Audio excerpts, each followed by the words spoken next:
नमस्कार. मी सतीश कुलकर्णी. सध्या आपल्या महाराष्ट्रामध्ये एकच धांदल चाललेली आहे.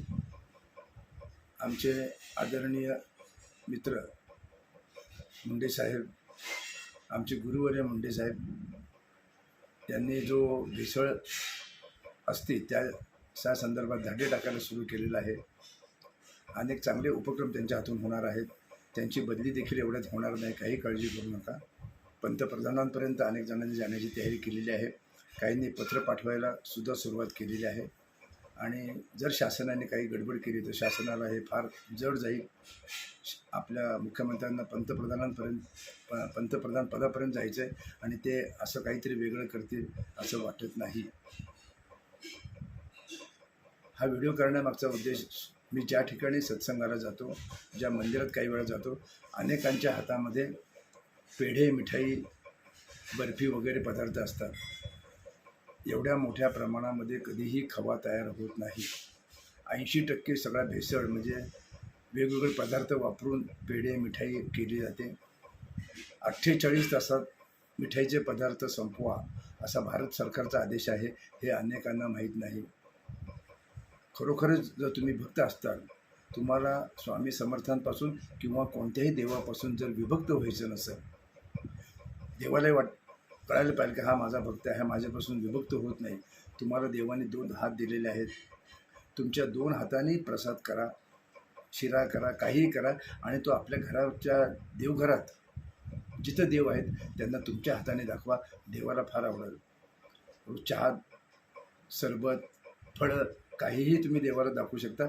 त्यामुळे देवाचं तुमच्यावर प्रेम बसेल. तुमच्याबद्दल देवाच्या मनात आपलेपणा निर्माण होईल आणि परमेश्वर तुमच्यापासून विभक्त होणार नाही, तुम्ही जरी प्रयत्न केला तरी. हे बाहेरचे पदार्थ अतिशय घातक आहेत. त्यात काय भेसळतात आणि सगळे 48 तासाच्या आत काहीही मिठाई संपत नाही. हल्ली गोड खायचं प्रमाण कमी झालेलं आहे आणि त्यानंतर आपण देवाला ती घाण, वाईट मिठाई आणून दाखवतो आणि लोक ती मिठाई खातात आणि त्यानंतर आपण आजारी पडतो. तेव्हा सावध राहा. बाहेरची मिठाई देवाला दाखवू नका. ती कुणालाही आवडणार नाही, तुम्हालासुद्धा ते आवडणार नाही. तुम्हाला जर कुणी असा पदार्थ दिला तर तुम्ही खाणार पण नाही. म्हणून यापुढे जर तुमच्या हातात मिठाई पडली तर अगोदर त्याचा वास घ्या. कारण 48 तासानंतर कळत न कळत त्या मिठाईला वास येतो. बुरशी चढलेली असती. तुम्ही प्रसादाच्या नावाखाली ते पटकन खाऊन टाकता, त्याच्यावर पाणी पिता. परिणाम नंतर होत असतो, परिणाम ताबडतोब होत नाही. ते साठत आपल्या शरीरामध्ये साठतं आणि एका दिवशी स्फोट होतो आणि मग गुरुदेव दत्त व्हायला वेळ लागत नाही. त्यापेक्षा आपल्या घरामध्ये पूर्वी खडीसाखर, बत्ताशे, नुसती साखर, गूळ, शेंगदाणे हे जे पदार्थ होते किंवा आहेत, ते जर देवाला दाखवले तर त्याच्यापासून भेसळ नाही, त्याच्यापासून कुणालाही त्रास नाही आणि उलट ते आरोग्यालासुद्धा चांगले आहे. याचा जर विचार केला तर फार मोठा बदल होण्यासारखा आहे. आणि विशेष म्हणजे आपण भक्त देवापासून किती लबाडी करतो, लबाडासारखं वागतो, हे ऐकलं तर तुम्हालाही थोडं शर्मेने मान घालावी लागेल. कारण कोणत्याही देवाचा जयंती आणि पुण्यतिथी हे 2 उत्सव अनेक ठिकाणी साजरे केले जातात.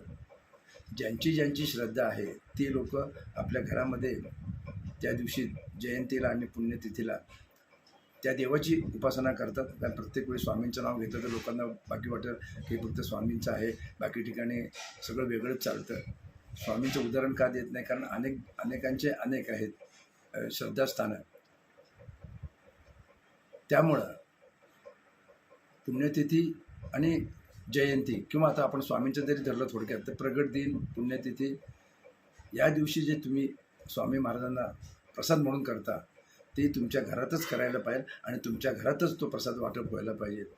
तुम्ही एवढं देवाच्या विरुद्ध वागता, घरामध्ये देवाची पूजा करता, आरती करता आणि प्रसादाला मात्र पंचपक्वान्न म्हणून दुसरीकडे जाता, मंदिरात जाऊन प्रसाद घेता. घरच्या स्वामींना किती काय वाटत असेल, घरच्या देवांना काय वाटत असेल याचा कुणीही विचार करत नाही. आणि असं वागल्यामुळं तुम्ही देवापासून विभक्त होता. देवापासून विभक्त होता कामा नये. देवावर प्रेम करायला पाहिजे. तुम्ही जे खाता ते खाण्यापूर्वी देवाला द्यायला पाहिजे. देवासाठी जो प्रसाद केला तुम्ही त्या दिवशी आपल्या घरात बसून सहकुटुंब सहपरिवार खायला पाहिजे. बाहेरच्या 1-2 लोकांना बोलवलं तरी चालू शकतं, परंतु तुम्ही इतरत्र जाऊन प्रसाद घेणं हे अत्यंत खेदजनक आहे.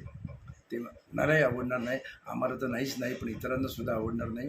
भाविक बोलत नाही, या गोष्टी सांगायला पाहिजे. सत्य पचवणं अवघड आहे, पण सत्य हे सत्यच असतं, थोडं उशीर होतो.